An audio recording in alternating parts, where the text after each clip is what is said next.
Hey guys, this is going to be a 2TC build order. This is not the fastest 2TC possible with Mongols. Technically, if you skip your Uvu, you can get your TC up faster. But it becomes a matter of, is it actually worth it to skip your Uvu? And from what I've done in tests and in general gameplay, I believe it's not worth it to skip your Uvu.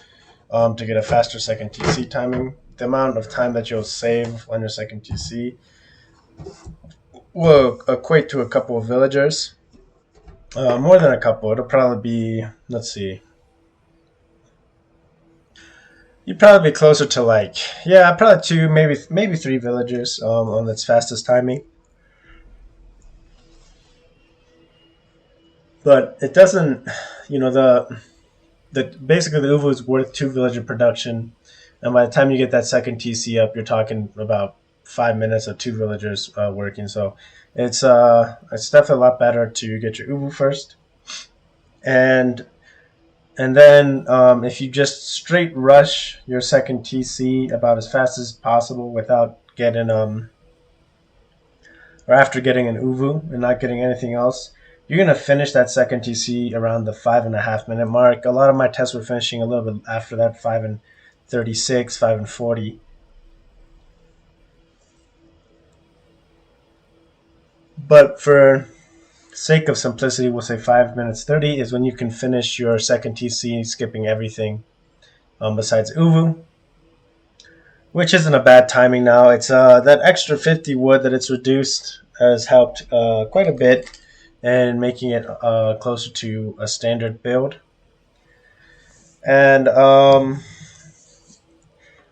personally, though, I don't like to go a naked second TC.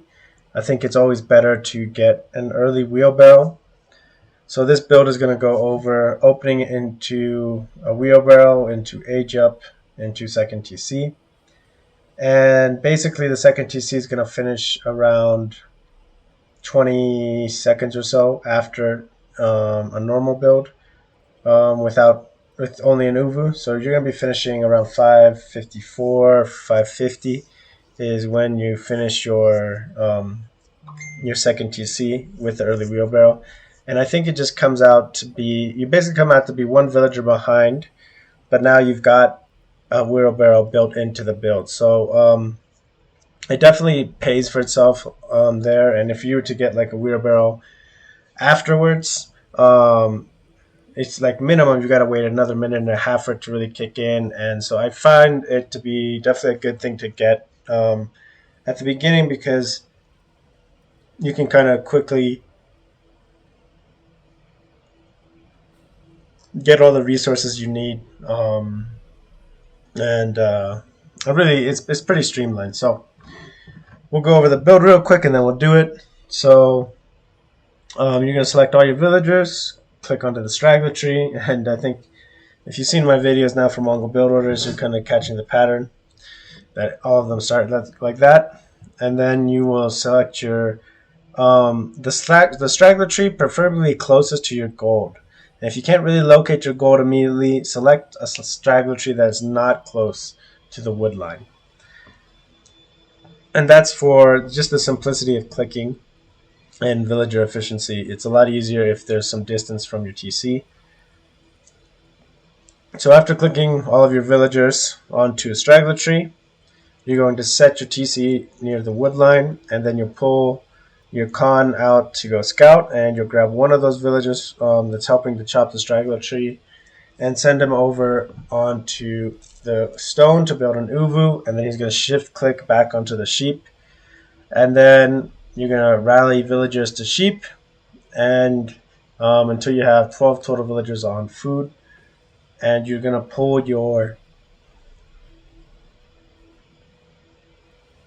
the 5 villagers on the straggler tree. They're going to drop off at your gur on the gold, and they're going to mine 250 gold. And on the first drop off, you immediately click up the wheelbarrow, and yeah, so from there you're going to tap up with After you collect your 200 gold, you're going to return your villagers back to sheep, and then you're going to age up with 3 villagers building the landmark, and you're just going to rally onto wood, and then right around the 5-minute 25 mark is when you need to be pulling your villagers to build the TC. And then just some things for ease of use, or ease of like build order. Since you are gonna have 12 villagers on food, you're gonna use 3 of them to age up, which will leave you with 9, and then you're gonna pull 5 of them in a separate control group, which you can do with your initial villagers. Those 5 will be on a separate control group, and those will be shift selected into the tree line. It just makes it easier without having to like shift through and specifically click villagers. Sometimes you click sheep and stuff like that, so it's a little bit easier this way. So cool. So we'll do the build real quick, and yeah, then you guys can see it.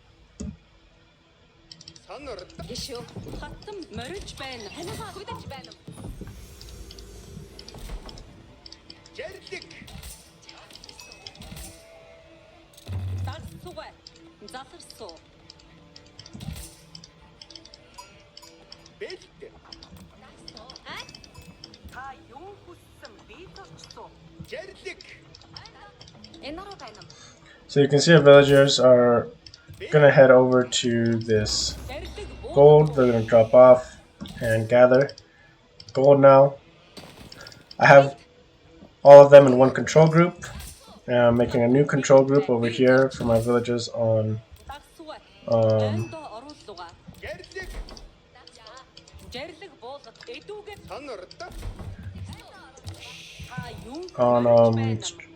man, I can't talk at all right now. My villagers on food. The first 3, these are going to be my landmark villagers, and these are the villagers that I'm going to send over to the wood line. And we're just going to keep rallying until we're on 12 here, but we'll finish gathering before that, so it's really we're only going to be rallying to 7. See wheelbarrows coming through, and one nice thing about getting this wheelbarrow early is your wood line gathering. You don't have to worry about, if they hit the second row, third row trees. They're still pretty efficient with the wheelbarrow. This is kind of a sloppy scouting pattern by us, like a really sloppy scouting pattern, but we don't have to worry about it too much. Here you can see the villagers are going to drop off. Okay. So we've got 400. Don't move your gear. Make sure you finishes your wheelbarrow. Sometimes there's that habit. I've done it before, so don't do it.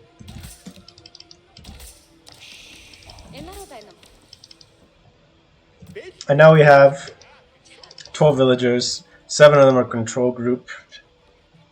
7. Sorry, 8 of them are control groups. Yeah, that makes it's a little bit better there. And they're going to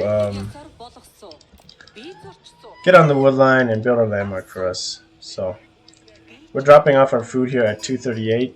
Typically before this would have led to idle time. So it is pretty nice with the changes in the sheep that we can do this pretty easily without having to worry about like our gathering at all, or like our route at all. It's 3 minutes and we basically don't have to worry about any of this, so it's pretty nice. So we can age up now. We'll drop this and then we'll go like that. So our villagers that we're building are building the landmark. We just control shift click them to build, and then we control shift click these villagers away to start gathering. And you can see it leaves us with 4 on food And then what you can do is just switch all of these villagers into one control group, all your woodline and your landmark villagers. That's why I usually do those landmark villagers on 4. I did take them off the control group, but the idea is just to add these villagers into that control group, and it just kind of streamlines the whole process. Just keep scouting with your con. You're gonna have to. You can see now at this 4-minute, like we're coming up on this 4-minute mark. We're not really worried too much about our delayed age up or what our opponent is doing. Whatever he's doing, we're gonna just have to deal with it as we go. But it's important now at this timing that we're hitting right around 4:15.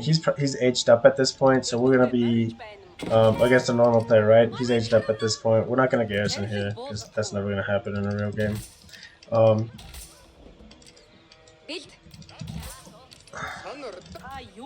And we're just gonna scout our opponent's base because you want to see his landmark, what he's doing, and react accordingly, right?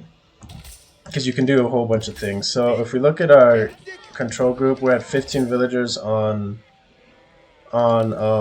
wood there. So you can go ahead and shift your next villagers onto food now. I mean, so now we would read what he's doing, if he's going to go in with troops, if he's looking to fast castle, if he's also going to TC. So we're in a good spot in that regards. We can kind of react, and we've got a nice little bank of resources here. We got 15 on wood. And again, we're going to wait till approximately the 5:25 mark, and that's when we're going to drop off our forced drop off and build. So you can see we're getting pretty close here. Now we're there, we're going to drop off, and then we should be able to just click over here, and there we go. Shift click them back onto the wood line. And then I like to grab 5 of these villagers, and this obviously depends on the situation and what's happening. But I like to grab 5 villagers onto gold and 5 villagers onto food, and then rally that new TC onto the wood line. Make sure you have got plenty of food stored up, and you can see, we're compared to a naked second TC, we're about 30 seconds late, but everybody's on wheelbarrow and deerstone buff, so we have super speedy villagers at 1.49. They're working a little bit faster, so if you were to do a 2 TC and then try to get a wheelbarrow now, it would definitely come in way later than what you would than possible for right now. So basically at this point you can kind of do, I mean, whatever that the game requires you to do. And that's one thing about the 2 TC build. It is a boomy play, so you are kind of forced to respond appropriately. But there's definitely a few things you could do, right? We could immediately, let's say our opponent is, I don't know. There's a lot we could do. There's a lot we could do, but you could say that maybe that your opponent is gonna he's building archers or something, so you could just build cav. Get your ecotech upgrades. And now we're kind of streamlined in terms of our resources here. And if you, like for example, if you are really pressed on getting troops out immediately, you don't pull 5 onto gold. You would pull a little bit more onto wood, so you could secure your production sooner. You could say like, oh, he's double ranges and like just all in me with full archers, drop a couple of stables and just react accordingly. And that's kind of the beauty of this build. Is the same with pretty much any 2 TC, is you boom and then you react accordingly. It does leave you at the mercy of reacting accordingly properly, which is easier said than done. But it's definitely something that could be done. And we could drop triple stables here. And we're just going to crank out a bunch of cavalry. One big thing is you'll see that your food will start to kind of suffer here. So it is important that you start getting like pastures and stuff up at this time too. And so sometimes like the commitment to triple stables can get you killed. So it is important to like read the match like accordingly, right? Don't just YOLO into one thing just because that's what the build is, and you're just gonna stick into it super strictly. This build isn't that doesn't have that much like refinedness to it that you can be doing that. You can see we're starting to run out of wood or pastures, food, but you can see that we get a lot of troops up real quick.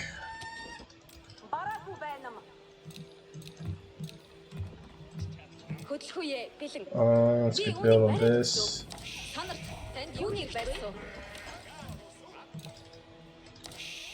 We need to drop, and these villages are running pretty far now because now it's like the third row of trees. So now it's probably worth dropping a gur here. We've gotten a lot of our upgrades. We can keep getting more, and we're still cranking on a lot of cash. So you can get a pretty quick reaction here in terms of how you want to react to the opponent with cavalry.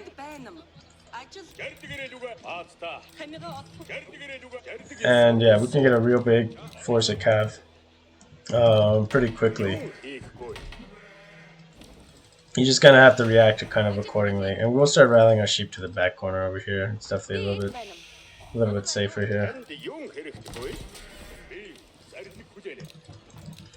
And yeah, that's pretty much it. So again, I dropped a bunch of stables here, but you could drop archers, you could double produce archers, you could do spearmen, whatever you have to do. You could just go straight into fast castle.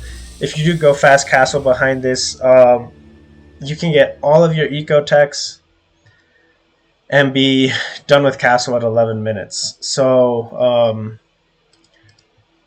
I would say if you skip your eco techs, you can cut that time down significantly. But if you do get all of your eco techs, yeah, you can get up to 11 minutes and be sitting in a pretty good spot. Or you can commit to feudal and get a bunch of units out and start aggressing. So it's got its playstyle, its benefits, but yeah, 2TC Mongol definitely has more viability now than ever, more so than ever. What matchups you could possibly want to do this? Like say against early knight civs, against French, Rus. You can probably do something like this because their forte is raiding, and so is yours. But your base, your food eco is safe basically under TC. You will have to incorporate some more towers as you go, because if you dies your TC and you don't have garrison space, it can be really bad. But versus his food, he'll be out on pocket food, and if he starts building farms, they take up a lot of space, right? And so it's tough for him to garrison as quickly. So your base is a lot less raidable than his. So again, that's kind of one of the options that you can do for this build, the 2TC build. You can definitely do something like that. Comparatively, just so you guys can see like the eco that we've got behind this. Obviously the spread is kind of all over the place, but comparatively we're sitting at 8,400 resources, so pretty strong. Again, is comparable to the trade boom, but it does tend to scale a little bit better than the trade boom because you don't have to be trading gold for anything else. And then just the investment into army to defend yourself is a lot. Like we could have invested into ecotechs here and into more pastures earlier instead of this, and we could have gotten even more eco. But yeah, the build has its strengths and its weaknesses, so kind of has to feel it out and see how you like it. So that'll be it for this video. It's a shorter one, but thanks for watching, guys. And if you try it out, let me know how it goes. If you do any variations or find any follow-up plays after dropping your second TC that you find really successful, feel free to share it. And yeah, thank you so much, and I'll see you guys on the next one.